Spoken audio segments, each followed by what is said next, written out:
Good morning mga guys. So ayun for today's video, ito po ang gagawin ni Michael Vlog. So magandang mapagpalang araw po sa inyo lahat.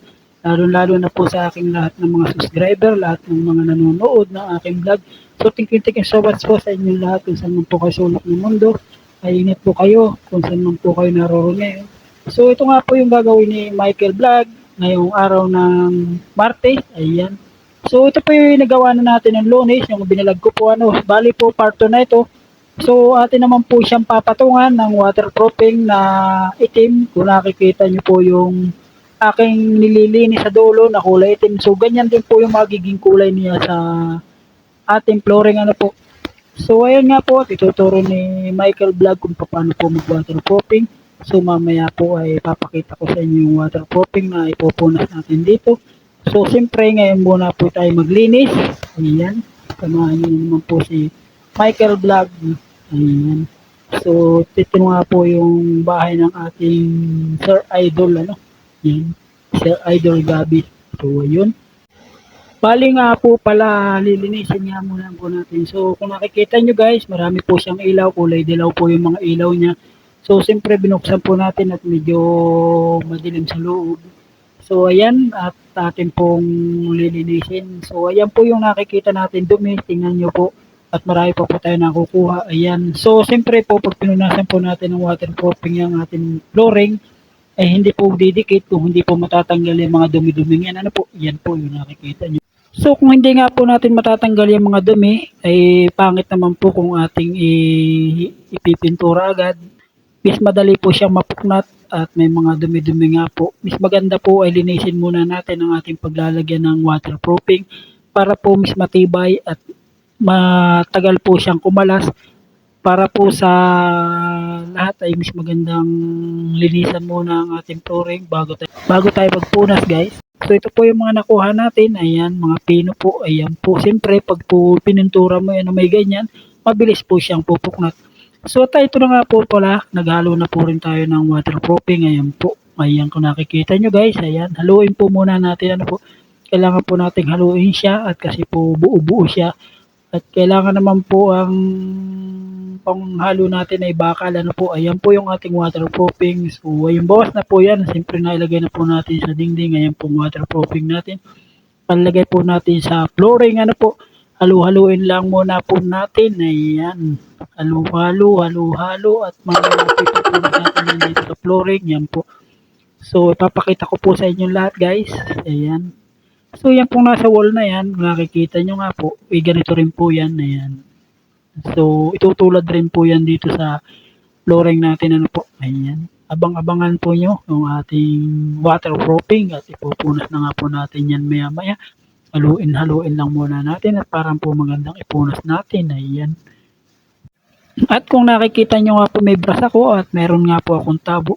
So, diyan po natin itataktak yung ating waterproofing at masyado pong malalim dito sa timba para po hindi kasi nung mangalay yung ating baraso. Diyan po natin taktak sa tabo at diyan na lang po natin isasawsaw yung brush natin. So tara guys, samahan nyo si Michael Vlog. So ito po yung ating brush at umpisa na po natin punasan. Samahan nyo po si Michael Vlog. So ganito po yan, nalinis na nga po natin. Yung nakita nyo kanina, ating pong winalis at maganda na po siyang ipunasan ng waterproofing. Ayan po, ay napakaganda po. Ayan. Parang yung mga nanonood, nagaganda at nagagwapuhan, ganyan din po kagandang gagawin natin. Pwede na! So kung nakikita nyo guys, brush muna yung ginagamit natin. So papadaanan muna po natin siya ng isang padaan. So pagka po natuyo siya, so papadaanan na lang po natin siya ng roller. Roller, ayan. So mamaya po padadaanan natin, pagugulungan natin ng roller yan mamaya. Ayan. So, ayun. Samahan nyo po si Michael Vlog. Ayan. So, punasan muna po natin ng paganyan. Ayan. So, para po mamaya, pagbalik natin, makapal na po siya. Para po yung tubig niya sa flooring, pag tag-ulan, hindi po siya basta-basta dadaan sa ilalim. Hindi po siya magmo-moist. Ayan. Hindi po siya magmo-moist.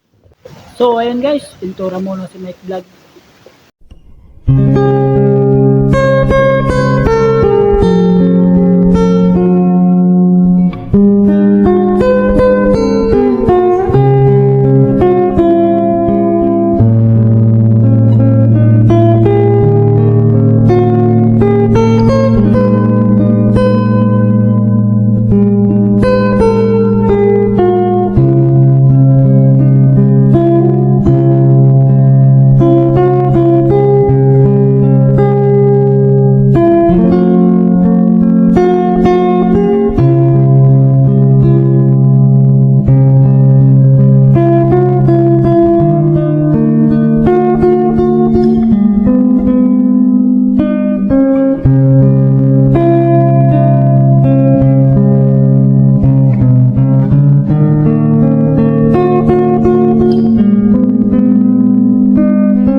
at ito na nga guys, malapit na tayo mga lati sa ating waterproofing. Ayan, dito na po tayo sa may pinto. Ayan.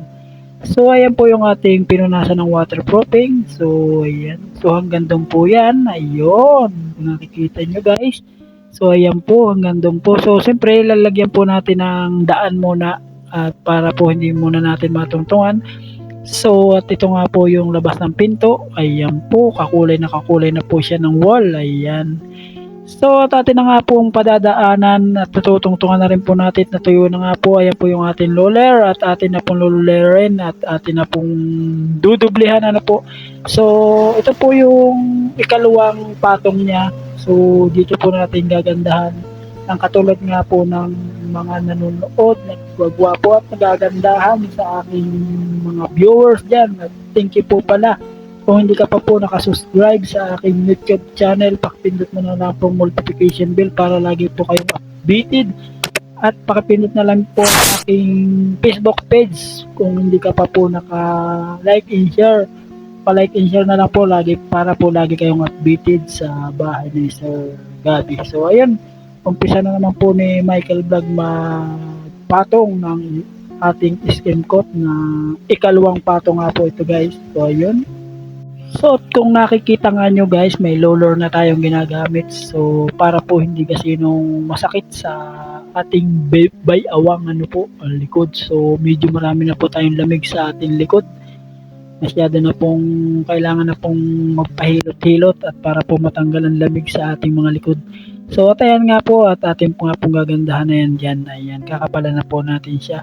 So kung nakita nyo guys, pinadaanan po natin ng brush kanina ng isang padaan. So ito po yung ikalawang patong natin at hindi na po natin siya babalkan at diyan pa lang po ay makapal na siya. Ayan guys, so ganito lang po yan. Ayan. So bali po ikalawang patong po yung ating ginawa na po.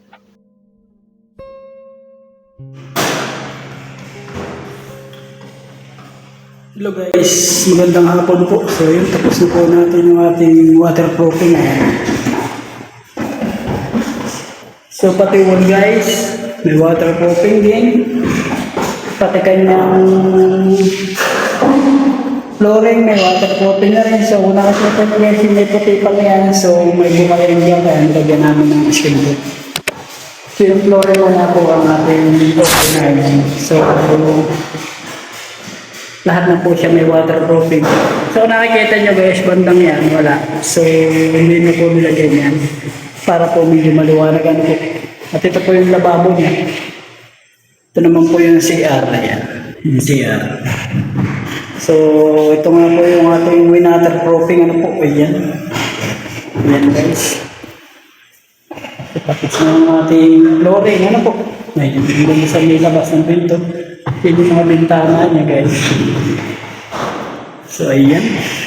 Puti naman po yung itaas at ito naman po yung hagdan. So sa taas po yung ginagawa rin kami. Nagtitig naman kami ng mga flooring din. Yung mga butugas. Ayan. Murahan din sa isa, dalawa, tatlo, apat na baitan. So may waterproofing din po yan. Kasi pag din po puti na kung nakikita niyo po. Ayan. So ito po. Waterproofing na natin po guys. So yun. So sa taas naman po tayo sa taas. So ito naman po yung pataas na may ginagawa rin po kami dito. Ayan, nagsisisil ng mga bitak-bitak guys. Yan. Yan, mga bitak.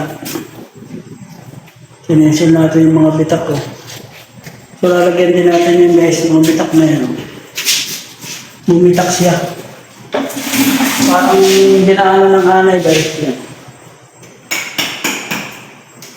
Dinaanan ng hanay, parang mapa. Ito na siya naman guys, wala. Kasi ito naman guys yung pinakadaan niya. Punta doon sa hagdan. So itong isa wala, okay naman ito guys yan. So yun yung parang electric fan. So nakitang CR din doon. So yun naman yung bintana niya guys. Nabubuksan din ito. Ito yung CR guys. So yan po yung CR niya. May salamin din po. Ayan, may salamin. Saka yan yung kanyang mga kanyang baon. So, ay aircon na rin po tayo guys. Ayan yung aircon.